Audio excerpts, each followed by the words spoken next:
मला इथं हे सांगायचं आहे की सदरील आकस्मिक मृत्यूचा तपास योग्य दिशेने आणि अगदी पहिल्या क्षणापासून अतिशय प्रोफेशनॅलिझमनी इथे आपण करत सुरू आहे आणि यामध्ये आपल्याला बारामती शासकीय वैद्यकीय महाविद्यालय, पुण्यातील विद्यालयाच्या फोरेन्सिक मेडिसिन डिपार्टमेंट म्हणजे हा त्या महाविद्यालयातला एक महत्त्वाचा डिपार्टमेंट आहे, त्याचप्रमाणे पुणे येथील forensic science lab, aviation authorities आणि इतर एजन्सीज तसेच आपल्या केंद्रातील अनेक संस्था या तपासामध्ये आपल्याला सहकार्य करत आहेत.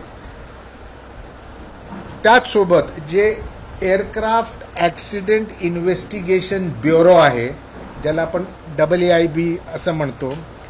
यांच्याशी CIDचा सातत्याने समन्वय सुरू आहे आणि AAIBचा तपास संपल्यानंतर त्यांचा अहवाल आपण प्राप्त करून तो सुद्धा आपल्या या ADR म्हणजे आकस्मिक मृत्यूच्या तपासामध्ये त्याचा निष्कर्ष सुद्धा लक्षात घेणार आहे. तसेच सदर घटनेचे गांभीर्य लक्षात घेऊन महाराष्ट्र शासनाने सुद्धा सदर आकस्मिक मृत्यूचा तपास CBI कडे वर्ग करण्यासाठी पत्रव्यवहार केलेला आहे.